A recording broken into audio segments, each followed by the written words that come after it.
Hey, alchemy happens in the dark.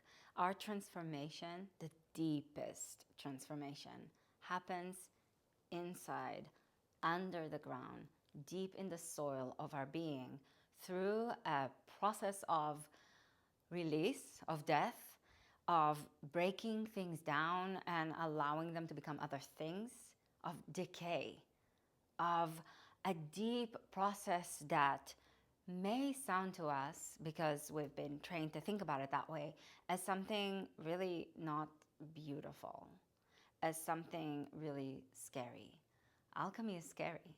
To transform who we are, to go through this process of reformulating aspects of ourselves, can be very scary.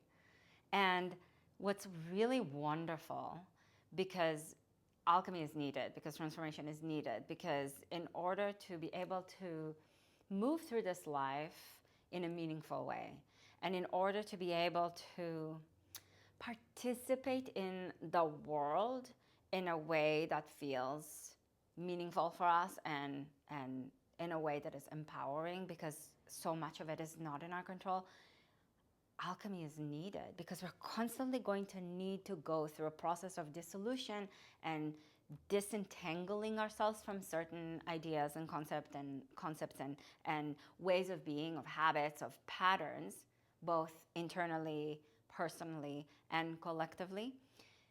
It requires distillation. It requires really boiling things down. This is why the cauldron is needed. The cauldron of Cerridwen is what we're working with in this series. This is part 2 of Cerridwen's cauldron of transformation. And we need to be able to reconstruct. We need to be able to take the materials that are left through the process of distillation and reformulate something. And it happens in the dark because it isn't easy, because it's work that requires a lab, right? Work that requires, let's even use this idea, work that requires that no sunlight hits it, because that's going to change how things interact with each other, right? And in alchemy, we're not going to have control. And one of the things that this goddess teaches us, Cerridwen, is that we don't have control. She doesn't have control, so that we can remember that we don't. We're not going to have control, so we want to be able to affect the process of alchemy in the best way that we can. She creates this great potion, and she is able to work the spell in a way that makes it work. It just doesn't work on who she wants it to work on. She sets to create this spell because she wants to dispel the darkness and the really this rejected aspects of her son, who is the embodiment of everything that is not attractive in the world. And she has a daughter who is this grand attraction, this beautiful, beaming character. And she sets to transform him, not to kill him, not to destroy him, like in some other myths. It's the siblings, one looking to destroy the other. The darkness wants to consume the light. The light needs to sever its ties from the darkness, right? If you think of Apollo and Python in the subterranean world and in the world around, right? So we have this motif appear in other mythologies, but in this myth, Cerridwen doesn't want to kill her son, and his sister doesn't want to kill him either. She wants to help him. She wants to transform him. And what we're learning in this myth is that we need the dark, is that the person that ends up transforming isn't her son. The person that ends up transforming is one of the two people that help her stir the potion, because alchemy happens slowly. It has a slow rhythm. We want things to change fast when we want them to change. And sometimes it's a decade in the underworld in order to go through the kind of alchemy that you need. I'm speaking from experience, and I'm sure you know what I mean. I'm sure you have experiences in your life that you are working through them, steering the brew of those experiences for a very long time in order to make meaning out of them, in order to create the kind of transformation that you desire, because they help you feel empowered. Because so much of life feels disempowering, right? And this is why I'm bringing that again. I'm stressing this because this is the power of alchemy is in our ability.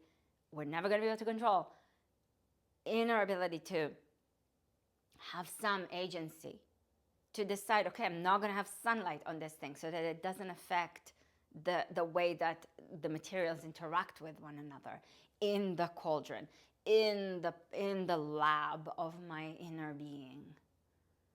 And Cerridwen needs two people to help her because she steers this brew for a year and a day.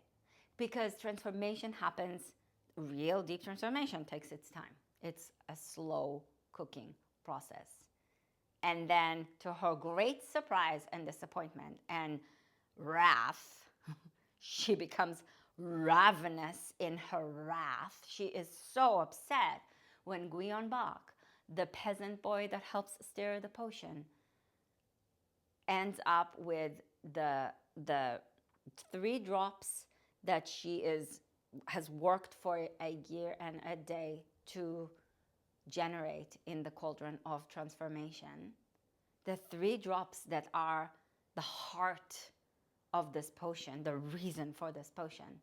Instead of gathering them for her son, the cauldron, it's as if this potion, out of the cauldron, it leaps and it lands on Guion Bach's thumb, and he puts the thumb in his mouth as an automatic instinctual reaction because it's so hot, it's burning his skin. So he puts the thumb in his mouth to cool it down. And now Awen, which is what this potion is called, which is this story comes from Wales. It's a Welsh story. She is a character that comes from that land.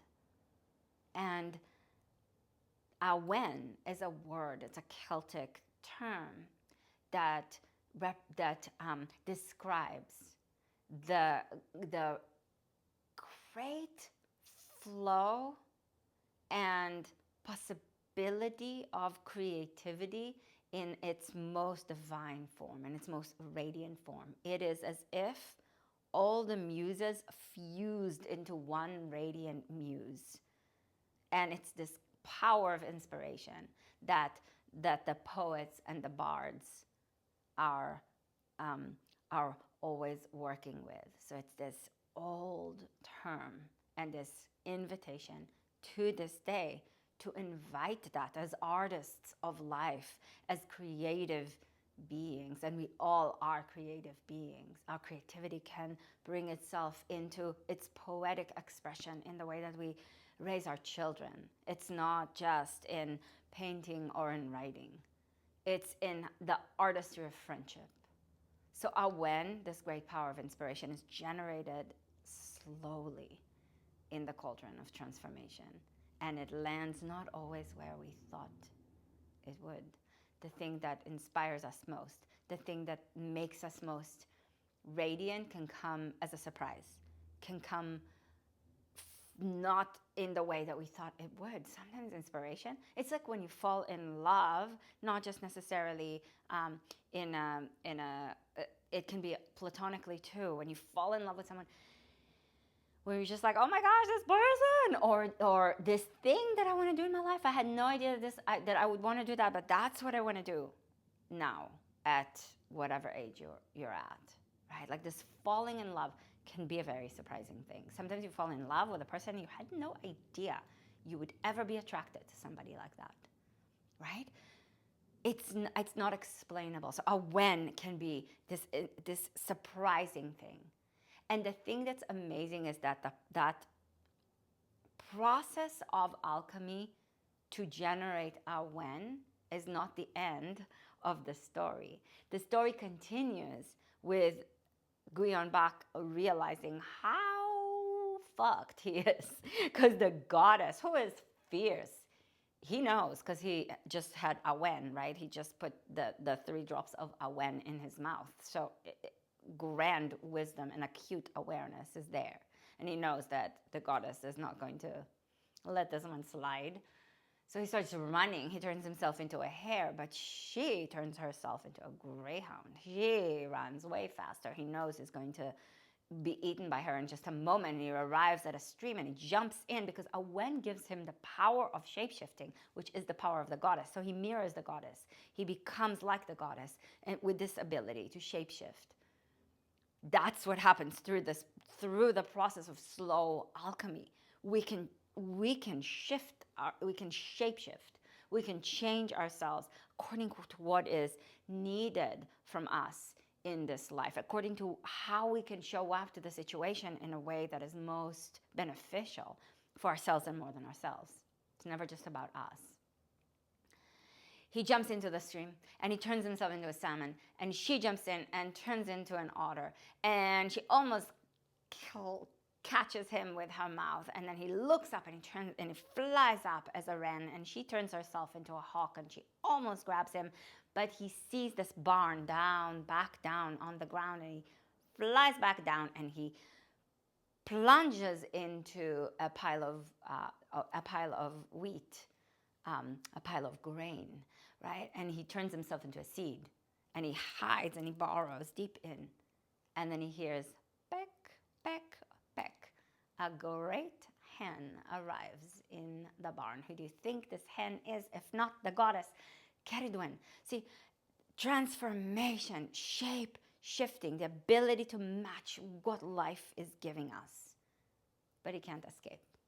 She pecks every single, nips and pecks and grabs and swallows every single grain seed in that pile. She swallows him.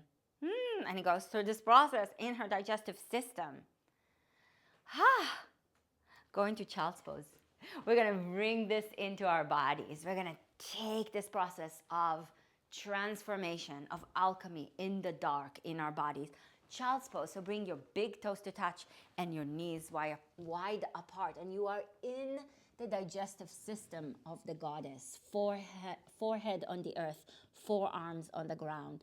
You can spread your fingers and feel the earth beneath you, as if you're feeling the belly of the beast, the belly of the goddess around you. This is not the end, just like winter solstice is not the end. The darkness and the death of older parts of ourselves and how we move into seasons of darkness in our lives. It's not the end. It's the end, but it's also where alchemy happens. Slow breath. And you can invite the alchemy. You can invite your power of transforming. You have it. It's yours. Breathe it. Bring a tone to the back of the throat and breathe slow, deep ujjayi breaths in the belly of the goddess.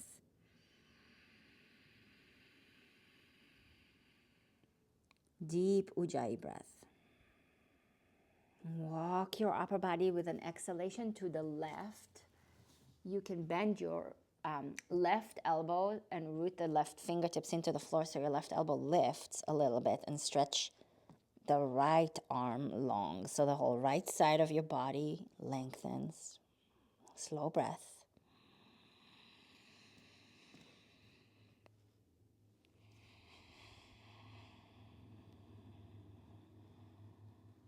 And then with an inhalation, go through the middle. And as you exhale, go to the right. Stretch the left side of your body, bend the right elbow. Draw the right shoulder blade onto the back, slow breath.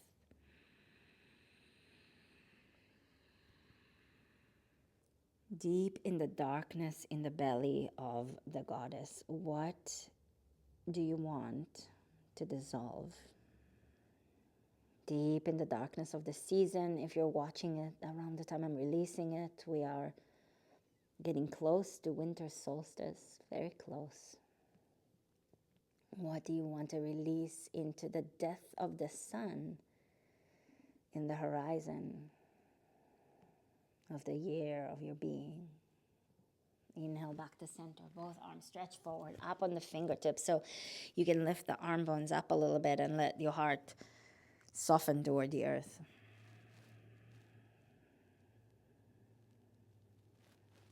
And then slowly bring yourself to lie on your back. Bend your knees and place the feet on the ground. Place your hands on the tops of your thighs and push the thigh bones away from your belly. Slow breath. Tilt your pubic bone toward the earth so there's a little arch in your lower back. Deep breaths. Slow cooking. Open the arms out to the sides and separate your feet as wide as the mat. And with an exhalation, take your knees to the right and turn your chest and your head to the left. Slow, deep breaths.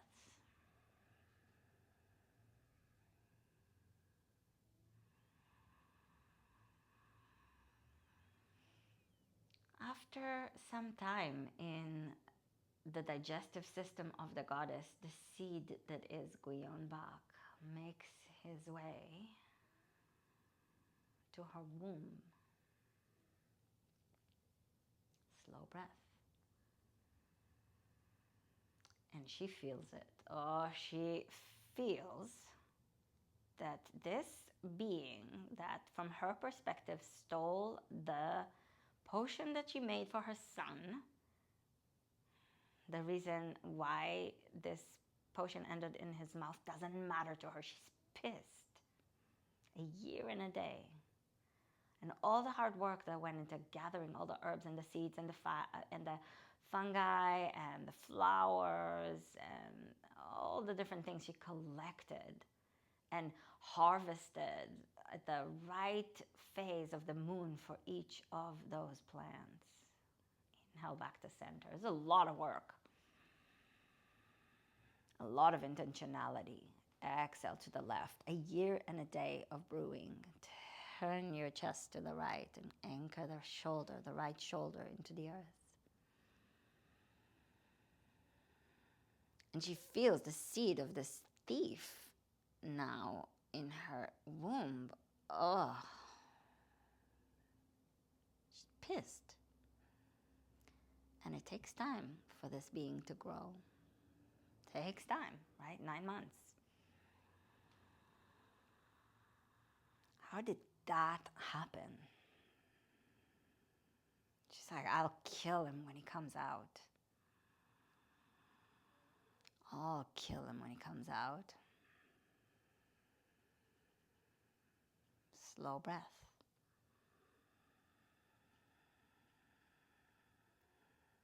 I'll kill this radiance that wasn't what I intended it to be. It's not where I thought it was going to go. I'm just going to destroy this thing that I created accidentally. I meant to do it to something else, and now it's this. What the fuck, right? Life gives us that. Inhale back to center. But now, alchemy happens in the darkness of her womb. Let your knees knock in. Place your hands on the womb area, metaphorically or physically. Whatever gender you are, let the hands rest on your lower belly. You can even do Yoni Mudra, the simple version, just touching the tips of your index and the tips of your thumbs, making a triangular shape and resting your hands there. You may hear my doggie snoring. She snores quite loudly in her old age now.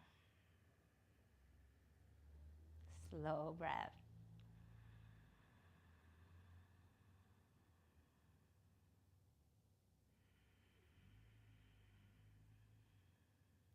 Separate your knees, bring your feet just a tiny bit closer toward each other, and inhale, bring your right knee into your chest and hug your knee in. Root the left foot into the floor, tilt your pubic bone toward the floor, push your right foot toward the floor, even though you're pulling your knee into your chest, into your belly. Slow breath. And so part of alchemy is then what is growing, right? It's been transformed, it's been dissolved, it's been broken down and then distilled. And then we can ask ourselves, you can stretch your left leg straight and keep your left foot flexed and your right foot too. Slow breath.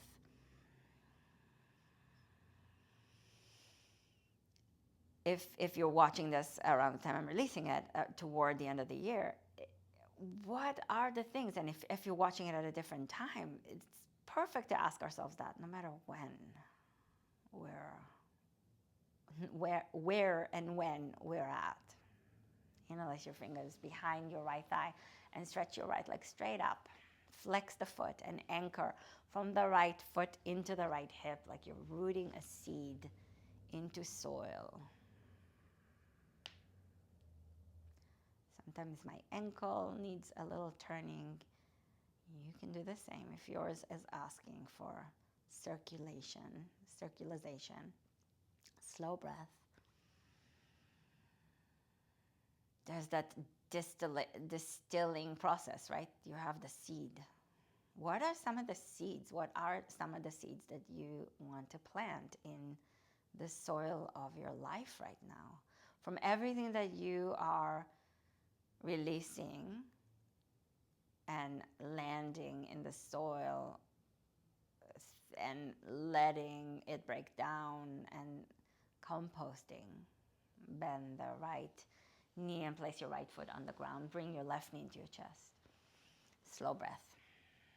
From all those things, what are some of the things, slow breath,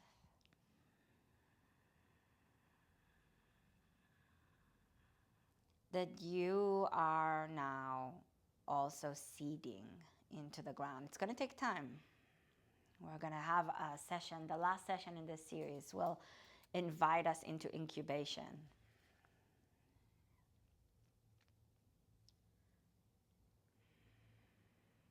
Which will initiate another phase of breaking down, but in a different way, right? Because it's like breaking out. All creation is a dissolution. Stretch your right leg straight, flex your right foot, left foot flexed as well. Root the right thigh bone into the earth as you breathe. Dissolution and creation are always intertwined. Anything that you create breaks down something else. What is being dissolved and destroyed creates something else. They're ever woven together. Stretch your left leg straight, interlace your fingers behind your left thigh and ground and root from the left foot into the left hip. Slow breath. And it's slow and it's intense and there's a lot of waiting and a lot of patience. A year and a day for a brew. And then it's not even ending where you wanted it to. So what you wanted to change and how you wanted to change it is going to take a different form and a different shape. Maybe not. Maybe you'll get exactly what you want. I can probably count on one hand the times in my life when life and kind of worked itself out that way. It's never how I thought it would be. I don't know. I feel like I might, and maybe I'm not the only one, right? Bend the left knee, place your left foot on the ground. Bring both knees into your chest. Bend your knees, reach your feet up towards the sky and hold the outer edges of the feet. Happy baby pose, and you can move a little side to side. Guyon Bok will be reborn into a sweet baby, a happy baby, a radiant baby that Cerridwen is not going to be able to resist. She's not going to be able to kill him. He's got the shining brow, the radiant brow, which is what the word Taliesin means.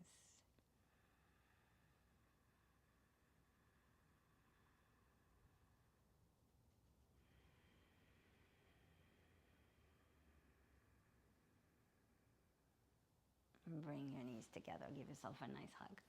Move a little side to side.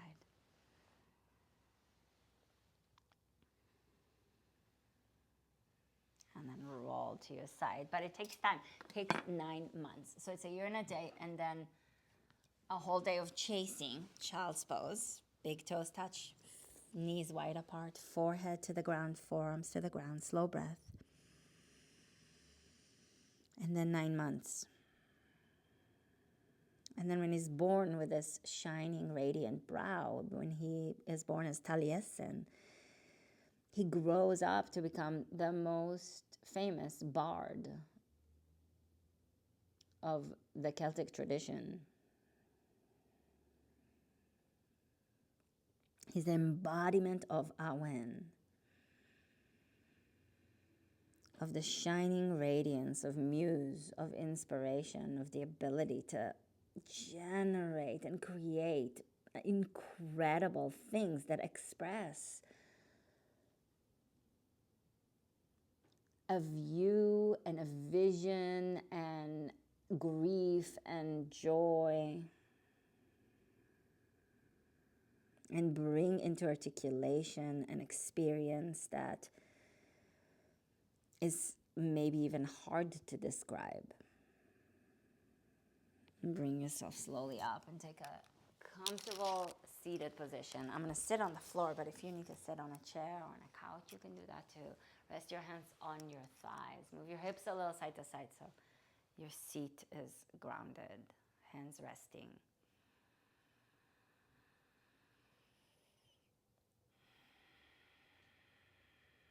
Slow, deep breaths. Deep inhalation.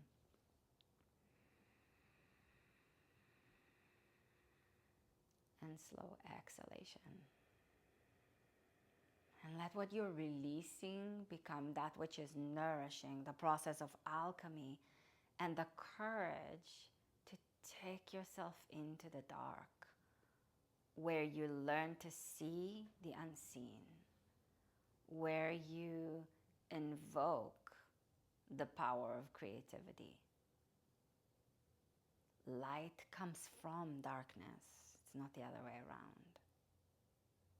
The universe begins in the dark and then expands and radiates and breaks open and bangs itself in all directions, with dark matter holding it together, and bursts of light bedecking the darkness.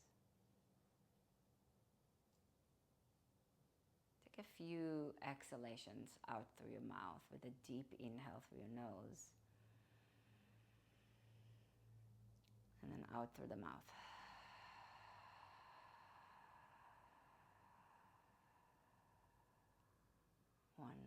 Another one.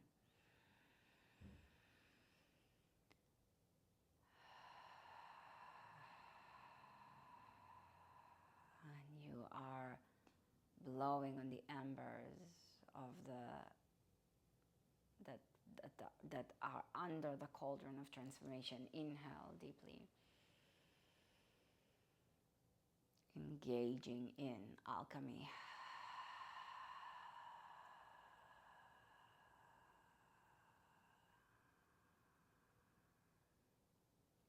Gaining empowerment, not control.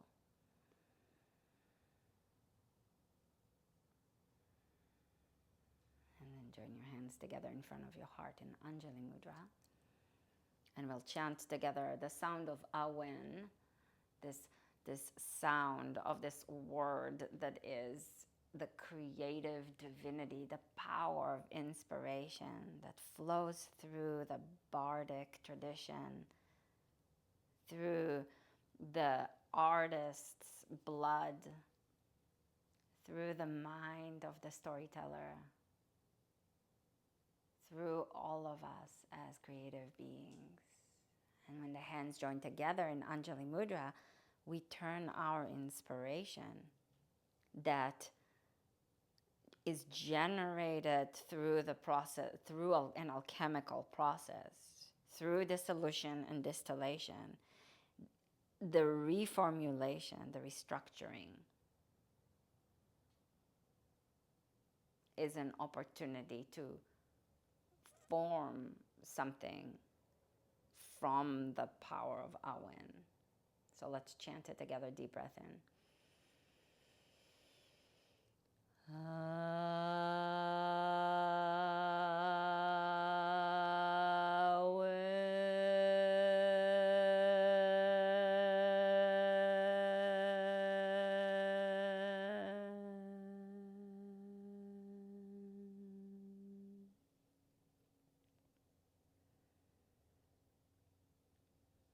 Namaste. Thank you so much for joining me.